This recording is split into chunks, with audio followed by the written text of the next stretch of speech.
महाभारत के युद्ध में कौरवों की और 11 अक्षौहिणी सेना और पांडवों की ओर से 7 अक्षौहिणी सेना ने भाग लिया था। यानी इस युद्ध में सभी महारथियों की सेनाओं को मिलाकर करीब 50 लाख से ज्यादा लोगों ने भाग लिया था।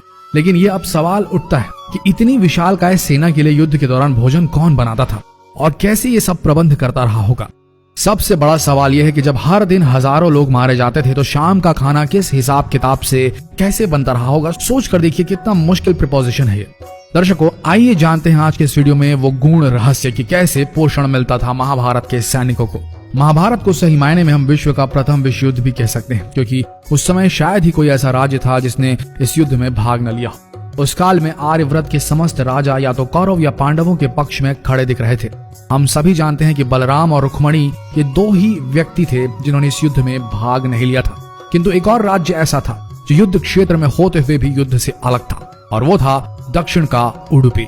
महाभारत में वर्णित कथा के अनुसार जब उडुपी के राजा अपनी सेना सहित कुरुक्षेत्र पहुंचे तो कौरवों और पांडवों दोनों ने उन्हें अपने पक्ष में लेने का प्रयत्न करा।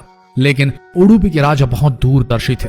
उन्होंने श्री कृष्ण से पूछा, हे माधव, दोनों ओर से जिसे देखो युद्ध के लिए लालायित दिखता है, किंतु क्या किसी ने सोचा है कि दोनों ओर से उपस्थित इतनी विशाल सेना के लिए भोजन का प्रबंध कैसे होगा। इस पर श्री कृष्ण ने कहा, महाराज, आपने बिल्कुल सही सोचा है। आपके इस बात से मुझे प्रतीत होता है कि आपके पास इसकी कोई योजना है। अगर ऐसा है तो कृपया बताएं। उसके बाद उडुपी के राजा ने कहा, सत्य तो यह है कि भाइयों के बीच हो रहे इस युद्ध को मैं उचित नहीं मानता।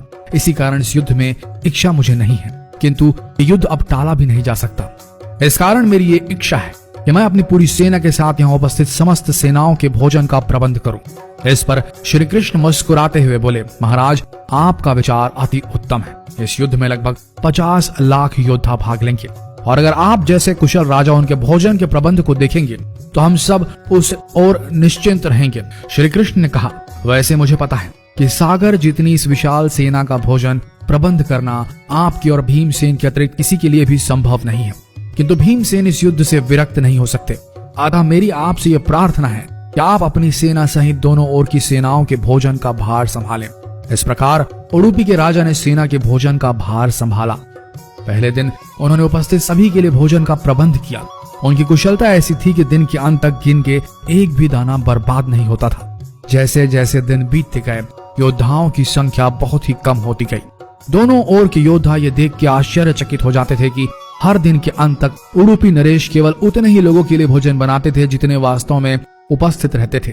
किसी को समझ नहीं आ रहा था कि उन्हें कैसे पता चल जाता है कि आज कितने योद्धा मृत्यु गति को प्राप्त होंगे, ताकि उस आधार पर भोजन की व्यवस्था की जा सके। इतनी विशाल सेना के भोजन के प्रबंध करना अपने आप में ही एक आश्चर्य था, और उस पर भी इस प्रकार के अन्न का एक भी दाना बर्बाद ना हो, यह तो किसी चमत्कार से भी कम नहीं था। अतः 18वें दिन युद्ध समाप्त हुआ और पांडवों के राज्याभिषेक के दिन युधिष्ठिर से रहा नहीं गया, और उन्होंने उडुपी नरेश से पूछ ही लिया, हे महाराज, समस्त देशों के राजा हमारी प्रशंसा कर रहे हैं कि किस प्रकार हमने कम सेना होते हुए भी उस सेना को परास्त कर दिया जिसका नेतृत्व पितामह भीष्म, गुरु द्रोण, ज्येष्ठ भ्राता जैसे महारथी कर रहे थे।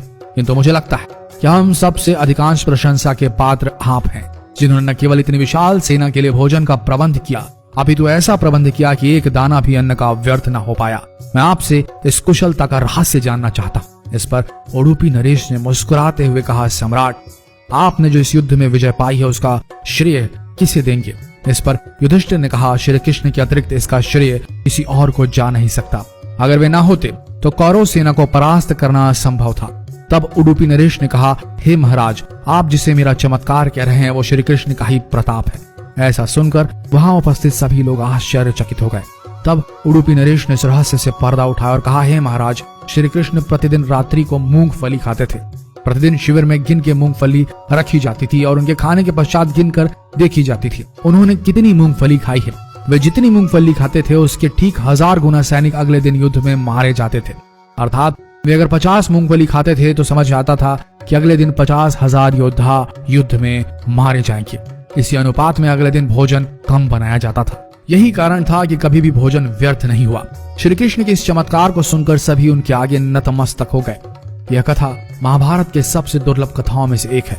कर्नाटक के उडुपी जिले स्थित कृष्ण मठ में यह कथा हमेशा सुनाई जाती है। ऐसा माना जाता है कि इस मठ की स्थापना उडुपी के सम्राट द्वारा ही करवाई गई थी, जिसे बाद में श्री माधव आचार्य जी ने आगे बढ़ाया। तो दर्शकों, उम्मीद करते हैं कि आज की ये प्रस्तुति पसंद आई होगी आपको और आप समझ गए होंगे कि पोषण वही सही है जिसका एक दाना भी व्यर्थ न जाए। शायद आप इस गूढ़ रहस्य को समझ गए होंगे और अगली बार अपनी थाली में खाना छोड़ने से पहले सोचेंगे जरूर। तो मिलते हैं अगले दिलचस्प वीडियो में, तब तक के लिए बने रहिए इस पेज के साथ और हो सके तो जो भी आपको लगे इस ज्ञान को जितना हो सके इस वीडियो को शेयर करें, ताकि हमारा देश पुरातन भारत जो था उससे जुड़ सके आज का आधुनिक भारत। मिलते हैं अगले दिलचस्प वीडियो में, तब तक के लिए आप सबका धन्यवाद।